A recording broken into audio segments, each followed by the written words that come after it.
The FCS College Football Experience MEAC Conference preview on the Sports Gambling Podcast Network, brought to you by Circa Sports. Yeah, Circa Sports is back with their Circa Survivor and Circa Millions contest. $14 million are up for grabs. Get all the details at circasports.com. And remember, as always, folks, to let it ride.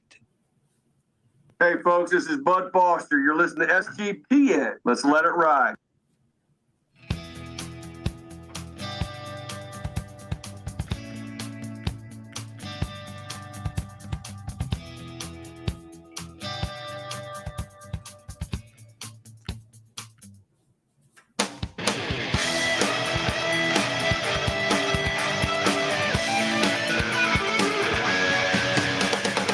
Yes, yes, yes. Woo! Welcome to the FCS College Football Experience MEAC season preview. Yes, excited to talk FCS football as always, and excited to talk MEAC college football. You gotta love, just college football in general. There's so many levels of it that I love, and I certainly appreciate the MEAC, the SWAC, the Celebration Bowl each and every year. Last season was fucking awesome, if I may say so. With North Carolina Central knocking off Deion Sanders and Jackson State. It was a great game. Just everything great about college football, and I'm excited to talk it all about the MEAC. But you might be wondering just who the hell is this fucking idiot yelling at you? Well, my name is Colby Swigga, Database Dan, aka Pick Dundee. That's not a pick. This is a pick.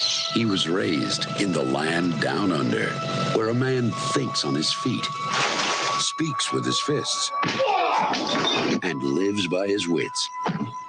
When Dundee happened, he was a superstar. I smoke and I drink, and I don't have stress, and I'm healthy. I'm very healthy when you're talking college football. I don't give a shit if we're talking D3. All right, let's go. I like football. All right, that's why I'm here. Excited to talk to MEAC. I miss North Carolina A&T here, and my guy Terrell Furman Jr., I know he's an A&T grad. I'm curious his take. Is he happy with them in the CAA? We're going to get to it all. But I am joined by my co-host. Give it up for, look, this guy knows FCS football and football in general as good as any. Give it up for Gulf Coast Guru, a.k.a. Mike Rose. How you doing, Mike? Yo, man, what better way to end a week, end a Friday, than get off work, have yourself a couple cocktails, and talk some MEAC football. There's some talent in this conference. There's some things to be excited about. Looked like a couple teams were going to run out before this year started. And what Howard in particular ended up sticking around. So that's good. MEAC football is still alive, and I'm here for it, man. Let's do it. Yeah, I am glad. And I mean, I grew up in the Washington, D.C. area. So, I mean, I like Howard, man. I remember the days of Jay Walker. He was a baller for them back in the day. So, we used to have a TV. See, I'm old enough where the struggle was real on television. So like we would get your regional game. You would miss, kids don't understand. You would miss like a top 10 matchup because of regionality. So if like Texas was playing Texas A&M back in the day and they're both top 15 or something, we'd be stuck with like Maryland and Clemson, right? Or something like that. And Maryland was ass back then, right? In the 90s. In the 80s, they were all right. In the 90s, Maryland kind of was ass. And man, you'd be searching any type of channels you could get. And we had a like up in the 50s back. This is the knob. You turn the knob, man. And we would always get, for some reason, there was a channel that would get Marshall FCS football games, pre-Randy Moss, but also with Randy Moss. But like when they had like the Troy Brown, the Patriots wideout.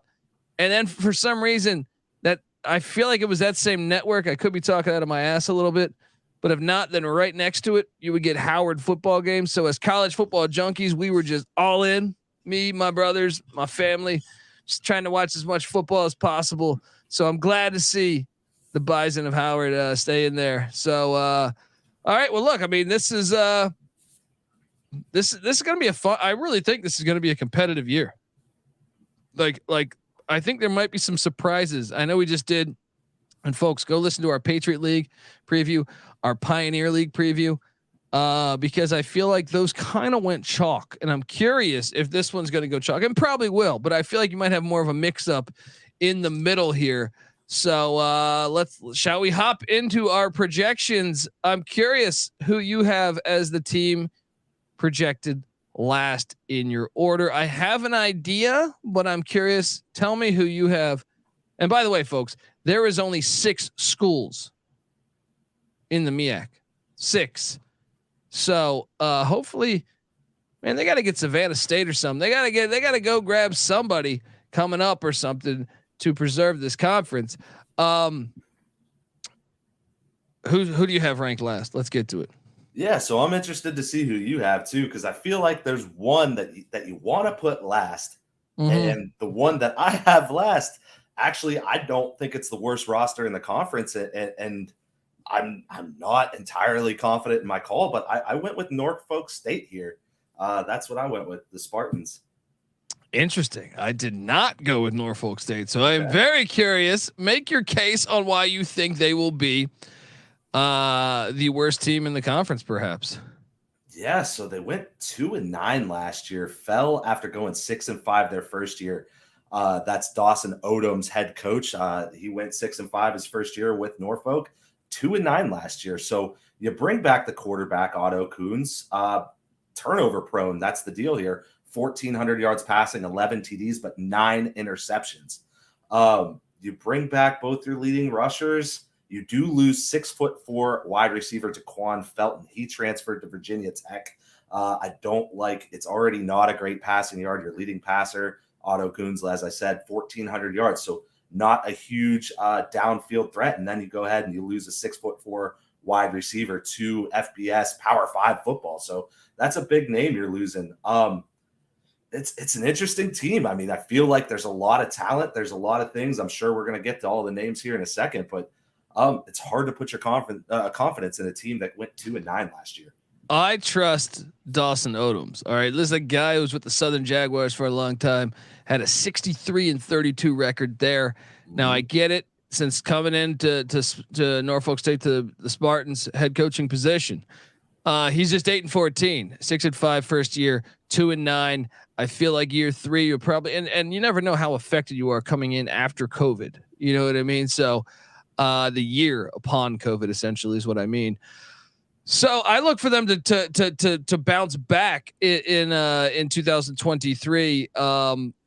And let's talk about the schedule here. Let's break this down a little bit here, because I did not have them last, but they did go out. If you look back a year ago, they had 2 Power 5s to start the season. I'm sorry, 2 FBSs, not Power 5s, but shit. I mean, the way Marshall beat Notre Dame, JMU played like a Power 5. Yeah, that's sorry. Easy. We don't talk about that. Yeah, that game never happened as far as you're concerned. All right. So they got destroyed out the gate there, but then they lose by 10 to the Pirates of Hampton. They did kind of get their ass whooped all season. Like, you try to build the case for like, they're in some games. You're like, no, it's really just that Hampton game, which is a rivalry game. So, you make a great point there, but I just think going forward, brand new season and the success he's had as a head coach. And I actually would argue that the schedule's not as light, or I'm sorry, not as heavy. You got Virginia State in the non-con. You still got Hampton, the rivalry game, even though that's at Hampton this year. And then you have at Temple, Kurt Warner's son, EJ Warner, is the starting quarterback for Stan Drayton. Stan Drayton did a pretty good job. If they could fix the defense, I feel like Temple might be all right, but still, I would much rather play Temple than JMU or Marshall. Because no one goes to those fucking games. I feel like there's like 10 people at those games. Looks like my stand-up shows. Anyway, then they have Towson out of the CAA at Johnny U Stadium. I'm I just think it's much more manageable. Now they still might go, and they also get Eddie George and Tennessee State in the non-con, because remember this conference, that's something, it's not your traditional with, there's only a few teams in this conference. So their non-con is a lot bigger. I would say the schedule is easier. Now that doesn't mean they could still have a similar record, but I think I look at Virginia State as a win, right? I think Hampton, it was a 10-point game a year ago. I could see Norfolk State winning that game. They do get North Carolina. So let's say they lose to Temple. Let's say they lose to Towson, although Towson's breaking in a new head coach. So you are getting a brand new head coach in September, which I think is when you want to play a team with a brand new head coach. Then they get North Carolina A&T, who's also breaking in a new head coach. Vincent Brown, the old Patriots linebacker, new head coach of the Aggies. So I'm buying into the fact that they could be 3-2 going into their bye week. Probably best case scenario. I got them 2-3. I mean, that's a rough little 3-game road stretch. Like, you'd love to see that. In particular, the Towson game at home. You would love to see that Tennessee State game at home. I even gave them a win over A&T. They do have the new coach, but that is a team that beat them 49-24 last year. True. A&T's got a good program, man. Yeah. They've had a good program for a minute. But so after the bye, they head to Nashville to take on Eddie George at Tennessee State, and then back-to-back away as they head up to DC to take on Howard. And Howard's pretty loaded this year.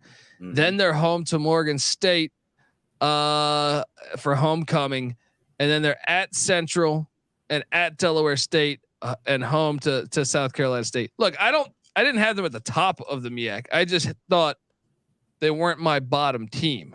And the main reason why is the essentially Dawson Odoms, the fact they're bringing back Otto Coons at the quarterback spot, the fact that Jordan Lennon was also a freshman running back a year ago who led the team. So they're going to be a lot older. They bring back Tremaine Tolbert at the wide receiver spot too. But my team that I had ranked dead last. So I'm curious if you had this team as what did I say? So there's 6 teams. So as fifth.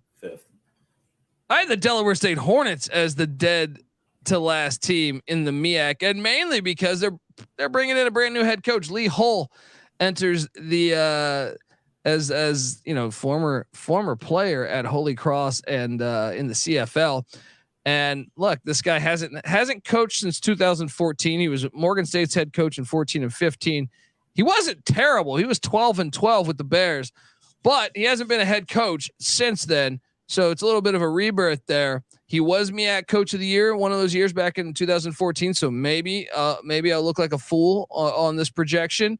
But really what my logic was in forecasting Delaware State to be the worst team was that bringing in a brand new head coach. You never know, the system changes. I know they're bringing back CJ Henry. He was a freshman quarterback a year ago, but he didn't necessarily light the world on fire. He threw for 1,014 yards, 9 touchdowns, 4 interceptions. They do bring back Marquise Gillis at the running back spot, 537 yards and 5 touchdowns. They lose their top 2 wideouts, but they do have Rakeem Smith back at the 3rd wideout spot. But they also lose their Isaiah Williams on the defensive line, who was a beast. They bring back Marcus Winfield, who was second on the team in sacks. Maybe that's a good thing. Well, actually, that is a good thing because he's good. But losing Isaiah Williams, I can see a drop off in the defense, and I'm not ready to. I don't even know if Henry will start, considering we might see a change. Like, you never know what it's like with a coach A to coach B, the transitions as far as what your system is, let alone who the guy you're going to go with at the quarterback spot. So I just think there's more red flags around this Delaware State Hornet team. Doesn't mean it's a bad hire. I think it could work out, but that's who I put in dead last. So that is who I had at 5. When you really break it down, I actually think Norfolk State is a much more talented team, and I do think they have the better head coach. My problem with it is you kind of broke down the Norfolk State schedule. When you really look at it, you got 3 straight games on the road. Then you got a back-to-back against Tennessee State and Howard. And then you have a back-to-back against North Carolina Central and Delaware State. Now, Delaware State, Norfolk State, those are the 2 teams we're talking about here, 5th and 6th. Delaware State, that's the second leg of the last back-to-back for Norfolk State. Last year, Delaware State won that game 28-7. Now you are talking new head coach, but that's a pretty convincing win, 3 touchdowns. It's the second leg of a back-to-back. Like I said, Norfolk State, all back-to-back road trips with 1-3 in a row on the back end there, or early in the schedule, I should say. So I didn't like Norfolk State's schedule as much as when you're talking Delaware State. You get Division II Bowie State on the schedule. You get Virginia Lynchburg, and then you get at Central Connecticut State, who was 2-9 last year, not a great team. You get Norfolk State at home, South Carolina State, who's talented but struggled last year. So I like the breakdown of Delaware State. I think they could win that Central Connecticut State game. I think you might be onto something. Virginia Lynchburg, I don't think they're awful, so that could be interesting. Bowie State, yeah, that should be a win. But how about this part though? The 3-game road trip. They get 2 FBS schools. They're playing Army. I know Army's going to the shotgun because you can't run the triple option anymore, which is fucking ridiculous. The NCAA should reverse that rule, for cut blocks in the next off season. But then they go to Richmond. Spiders are good, man. That's a good program there. They're in the FCS playoffs. They almost knocked off Sacramento State on the road in Sacramento a year ago. And I know they lost some. Richmond did lose a lot of that experience, but I still think that program has been good for a long time. So I expect that to be a loss. And then you play at Jaeger-Bomb Stadium there in Oxford, Ohio, against the Miami, Ohio Redhawks, who I think will be a bowl team. They're in contention, I would say, for a MAC championship. I wouldn't favor them, but I think they're in like one of 4 or 5 teams that could play for a MAC championship. So I think you'll probably open up 1-3. And so when you open up 1-3, I think it's morale you got to worry about. That's why I think that Lynchburg spot's a little sneaky. You open up 1-3, man, you're getting your ass kicked left and right. Might be a little sneaky spot for Lynchburg to bite them, but yeah, so then they head to Connecticut to take on Central Connecticut State, and then they hit that bye week, and then they're hosting South Carolina State and Howard. See, I almost feel like you'd rather play. I think those are 2 of the better teams in the MEAC. I think you'd rather play them on the road because I think you're not going to beat them anyway. So if you're getting them at home, wouldn't you rather play? I guess you get Norfolk State at home, but you're at Morgan State, which I think will be a loss. And then I guess you do get Norfolk State, who are bad. That's essentially the argument here. Is Norfolk State better than Delaware State? I'm going to trust a guy who's in year 3 as opposed to year 1. But I can understand your logic. Your logic. You look at it too. I got them both starting out 1-3 to be honest, because they both go on those 3-game road trips. But then you got the Virginia Lynchburg game for Delaware State, which I think is a lot more of a sure thing than the North Carolina A&T game. And then you bring up South Carolina State, and I do think they are on a rebound this year. However, Delaware State gets South Carolina State after the bye week. They get them at home, and it's homecoming, and they beat this team 27-24 in overtime last year. So while I do think they lose, I do have it as a loss to South Carolina State.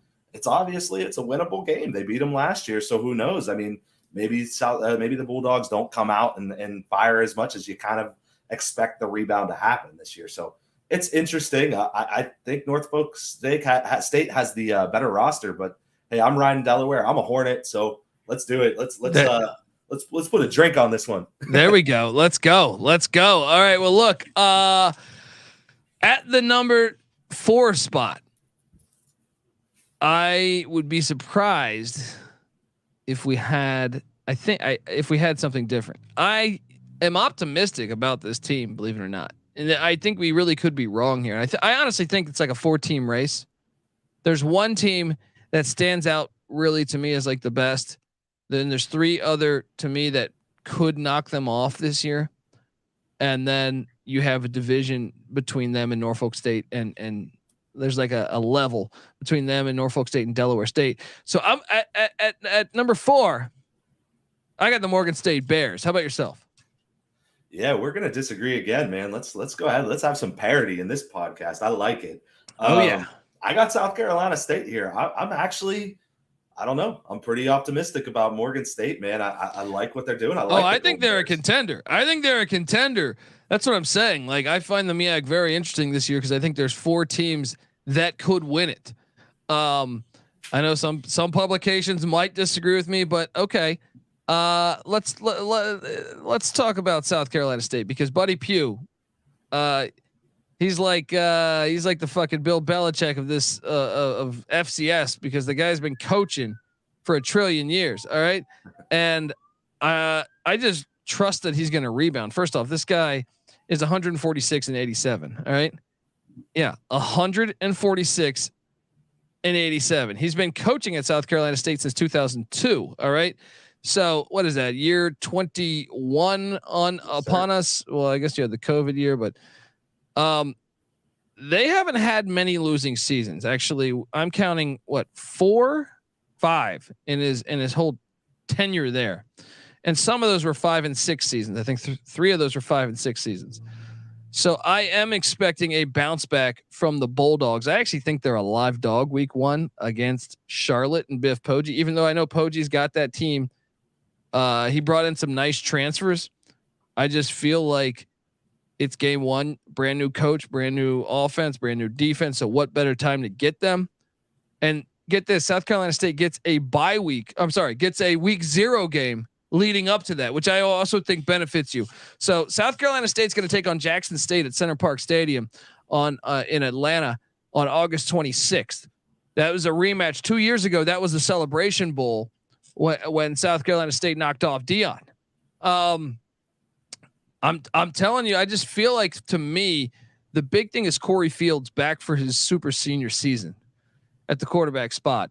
I love, if you can tell me you can get that Stetson Bennett 2.0 here, guy in college. Seems like everywhere. I mean, we're previewing all 133 teams on the College Football Experience, not the FCS College Football Experience, but for the FBS, every single team. And I feel like anytime you can get those quarterbacks, you look at the national championship last year. I think that was a pretty good example. Stetson Bennett was super old, and then even Max Duggan, who could have came back for another year, but he was still old because of the COVID and the red shirt.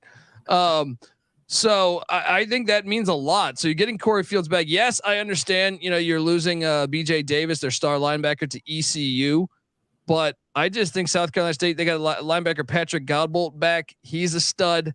I just trust I just trust their team, really, that they'll be able to rebound, because you hardly ever see him have losing seasons back to back. You know what I mean? So that's why I think they're a contender to win the whole thing. And another thing is, like, if you go back and look at a season ago from 3-8, I don't think they were as bad as their record. I know they also had UCF and South Carolina on the schedule. That hurts, but you look back and say they were in that Florida A&M game, and Florida A&M was good. Willie Simmons doing a great job down there. They were in the Delaware State game that we alluded to, lost in overtime. So they were knocking on the door in a couple of those games. Even the A&T game, I feel like the final score says 14, but I feel like that game was a little closer than the final score. I just think they can bounce back this year, and I look forward to seeing if they can, because, like I said, anytime you can give me an experienced quarterback, 14 touchdowns, 10 interceptions a year ago, 1,400 yards.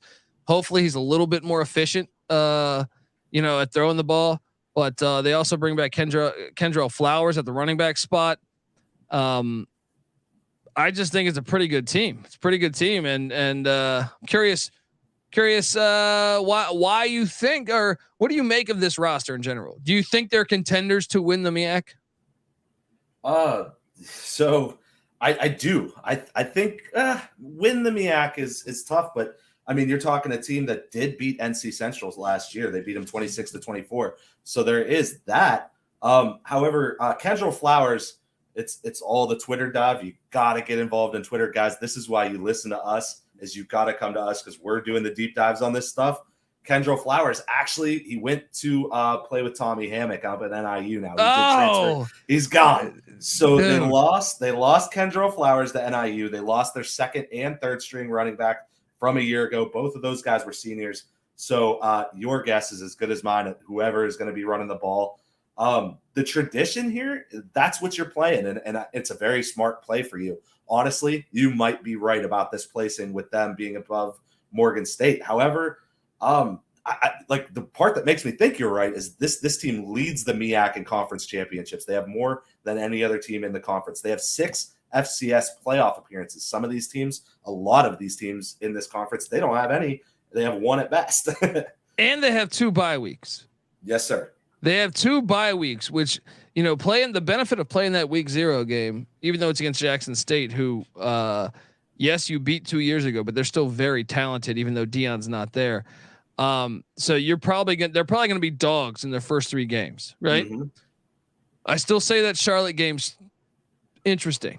They get a bye week. So it goes Jackson State neutral site game at Charlotte, then at back-to-back away. They're at Georgia Tech. Then they get a bye week, and then they're taking on the Citadel. And this is one that I actually deem winnable because of the rule changes. Citadel runs the option, and the NCAA rule change, I think that's a big question mark. I mean, Citadel is historically been a very good FCS school, so I don't want to say for sure that that's a win. Maybe they figure some things out, but if they can just go through that stretch, in my opinion, if they can just win one of those games, right? I think they'll be pretty fresh starting on October 7th with 2 bye weeks in there. When they take on Virginia Lynchburg, which I think is a win. Tennessee Tech is not setting the world on fire. I think they still have Jeremiah Oatswall at the quarterback spot, but I think that's a winnable game. At Delaware State, I fully expect them to win. At North Carolina Central on a Thursday night, it's going to be, that's the one. And like you said, they beat them a year ago. Home to Howard, home to Morgan State. I wouldn't even be shocked if they ran the fucking table in the. Now I'm not going to say that. I'm just saying I wouldn't be shocked because I think it's favorable. I think when you look at the road schedule of Delaware State, Central, Norfolk State, yes, Central is a force, but Delaware State and Norfolk, we just had them ranked the 2 worst teams. That's your road schedule. So if you take care of business at home, and maybe even if you lose that Central game, you still might find yourself in the Celebration Bowl. That's my logic here. But let's build a case for Morgan State, because I do think Morgan State is a very intriguing team this year. Damon Wilson, doing a solid job there. They were more competitive a year ago than they were previously. Carson Baker is their quarterback, who I remember. This guy used to start at San Diego State. Yes, sir. And he is a super senior too. So I guess we're arguing 2 super senior quarterbacks here. That's what makes them, honestly. That's why when you look up most publications, they have like North Carolina Central and Howard, like kind of a tier above them. I don't know that I would do that because of the quarterback play, the experience. Now you could argue back. Well, dude, Quinton Williams for Howard and Davius Richard for North Carolina Central are studs. That's why the difference. But I'm just saying having a 6-7 year quarterback's fucking unbelievable. So I think those are going to be harder wins than traditionally. So Carson Baker back at the quarterback spot for the Bears of Morgan State. They lost Alfonso Graham though, and this was a little bit of a red flag. He's on the Steelers now. Yes, they bring back Jabril Johnson, the second leading rusher from a year ago, and they bring back both their wideouts from a reception standpoint, but it's not like they were setting the world on fire in the air anyway. So now they do bring back linebacker Lawrence Richardson. He led the team in tackles, and they also bring back Elijah Williams with 8.5 sacks a year ago. Watch out. My logic is I trust Buddy Pough more. That's solid logic. One of the things is these two teams do play head to head, and they play at Oliver C. Dawson Stadium with South Carolina State being the home team. However, Morgan State beat this team last year 41-14. Morgan State, something to keep in mind about them. You talked about quarterback Carson Baker. He got hurt. I believe it was like October 22nd. Deuce Taylor took over. He threw 9 interceptions to 4 touchdowns. So that could be not good for business. Yeah, that's not good for business. So Carson Baker, obviously being a guy that started on a program like San Diego State, that's a big name to lose for the rest of your season. So you're talking about a coach that really, he went 89-45 in Division II in Damon Wilson. He got this team more competitive last year, 4-7 in a lot of games, lost his starting quarterback early. Now that guy's coming back, and there's some heat around this program. You got guys like a 4-star LSU transfer, Jordan Tolles, at the DB position. You got DB Javion Morton. This guy's a 3-star, but he received 19 FBS offers. 6 of them were Power 5. He's an Iowa State transfer. So this team's bringing in some names. They're getting a little bit of heat behind them. I like it. They have only been in the FCS playoffs one time. They got blown out by Richmond, so that is what it is. But I think they're going the right direction, and I think Damon Wilson might be the right guy. And between the two, it's hard to say that even on the road, Morgan State's going to lose to South Carolina State after beating them 41-14 last year. Fair. But I mean, there's a thing called motivation. It's right there, right? It's motivation all year long when you're lifting. All right, you're looking at that. You're looking at that final score. Put that shit on the wall. All right, look, well, we're going to talk who we have at the top two because I like this. We've had a lot of arguments on who we think or how we think the pecking order of the MEAC will go in 2023. Look, before we get to the top two, though, I want to tell you that the FCS College Football Experience is brought to you by Underdog Fantasy. Yes, Best Ball Mania is here, and Underdog Fantasy is giving away $15 million in prizes. Underdog Pick'em is a great way to get down on your favorite MLB and NFL season player props. There's so many ways to win over at Underdog, and Underdog's available in so many different states. Head on over to UnderdogFantasy.com. Use that promo code SGPN for 100% deposit bonus up to $100. Once again, that's UnderdogFantasy.com. Promo code SGPN. All right, here we are back on the FCS College Football Experience, breaking down the MEAC. At number two, I'm assuming we're just going to differ for everybody. I have Howard at number two, even though I kind of love them. So, what do you have Howard at number two? I mean, it's fine that you've been wrong about all the other ones, but we'll go ahead and we'll let you be right here. I also have Howard at number two. So we're finally on the same page, man. Now, Larry Scott is doing, I know I'm not referring to the Pac-12 commissioner that was spending like 50 G's a night in a hotel room in Vegas. Larry Scott, who was the interim head coach of Miami back in the day, they returned 20 starters from last year's team, 20. And that includes their star quarterback and star running back, Quinton Williams and Jarrett Hunter. I mean, you can definitely build me a case that that this team is going to win the MEAC. Just the fact that they've been waiting for that, and Williams, by the way, was a stud. 16 touchdowns, 8 interceptions, just shy of 1,900 yards in the air. And then you add in the fact that they Hunter rushed for over 5.2 yards a rush. So 6 touchdowns, 612 yards. I know they lost their top wideout, but I kind of like when you bring back 20 starters, that's saying something, man. And then you look on the defensive side of the ball, that defensive line, Marcus Brown back. This guy had 5 sacks a season ago. They don't really lose anybody. So you got to think that this team is going to be right there when it's all said and done to play potentially for the Celebration Bowl. But I'm glad to see we at least have them. We agree that they're second, but I don't feel, how confident do you feel about this? Like if you told me right now, honestly, any of those 4, I would not be shocked if Howard went to the Celebration Bowl this year. You?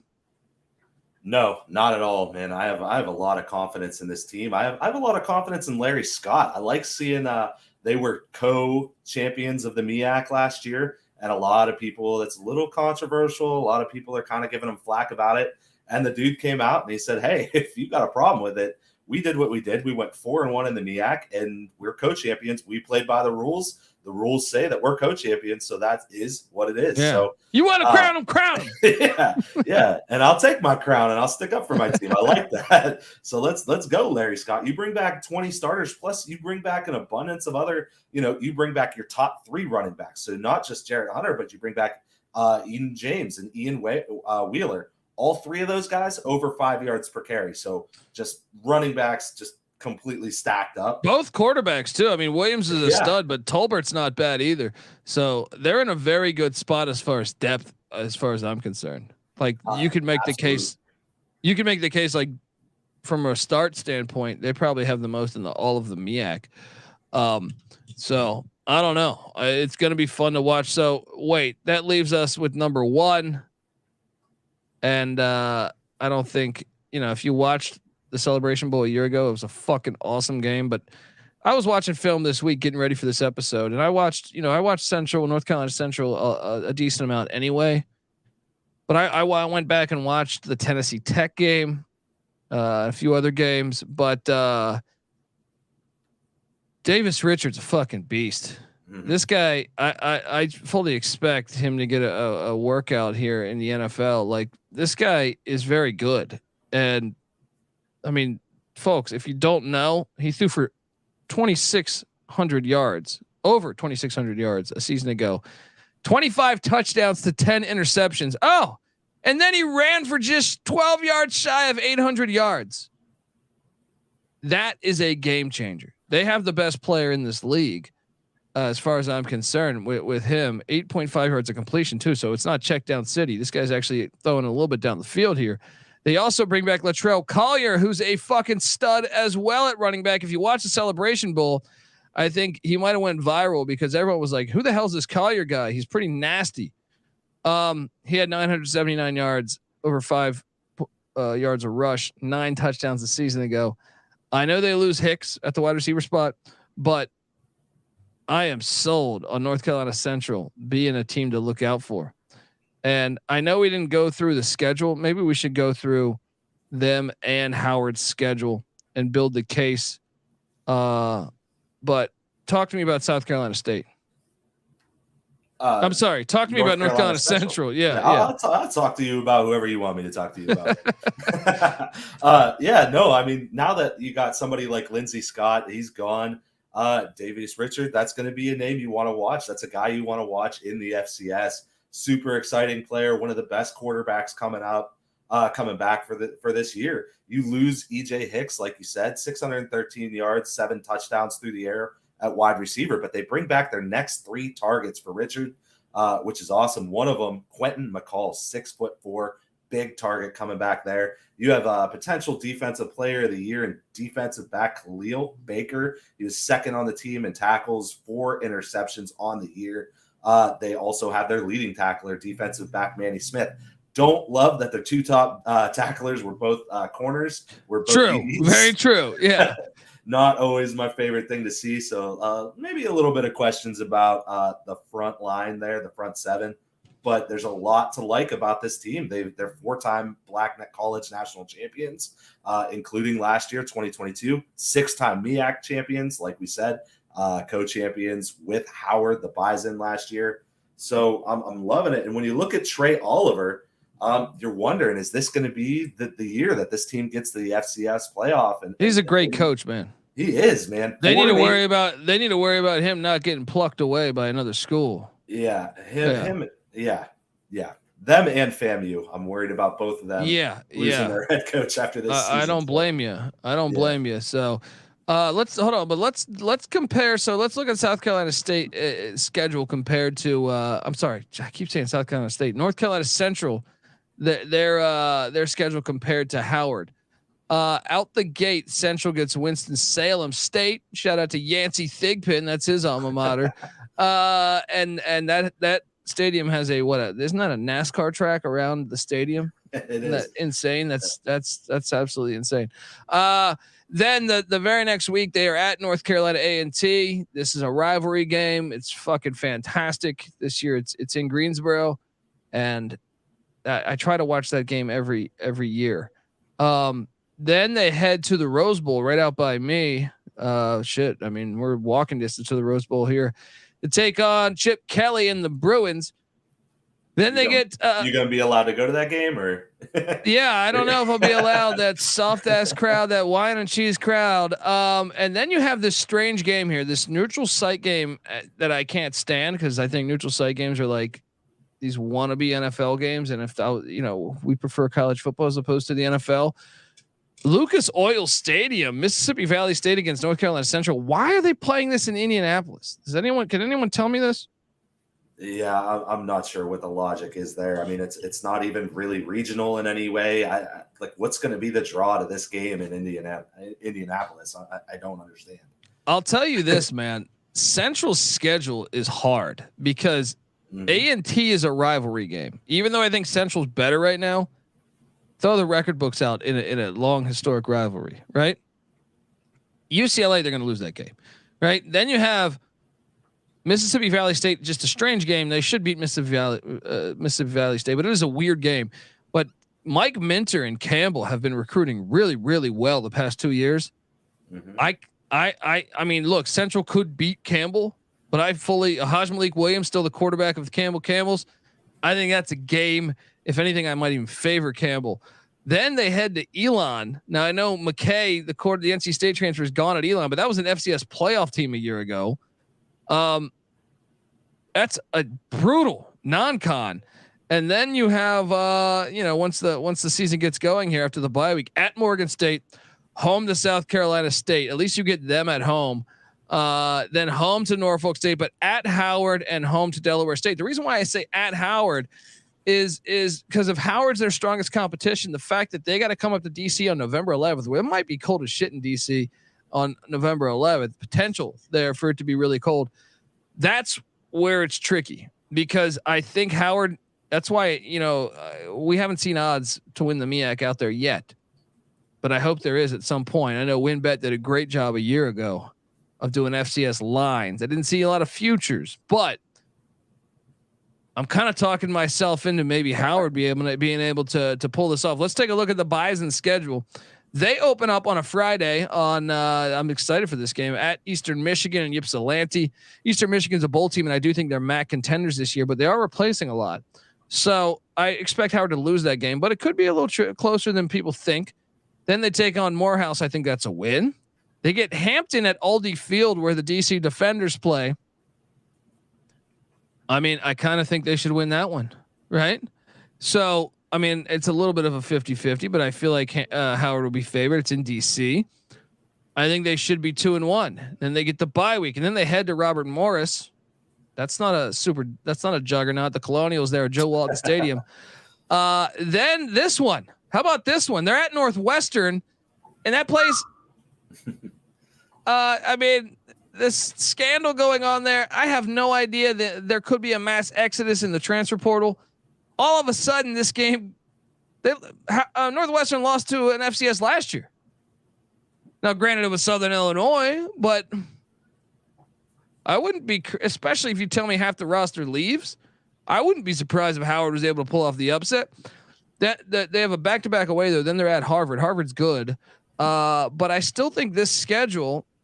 They're home to Norfolk State. They're at Delaware State, at South Carolina State. That's the big one, I think, for the road in conference.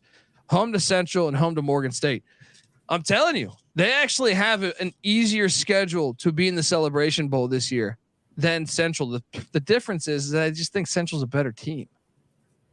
I agree 100%. And when you're talking FCS playoffs too, I mean, something they do look at. I mean, EMU, Eastern Michigan, they're notorious for playing close games against, I don't know, everybody. Put them out again.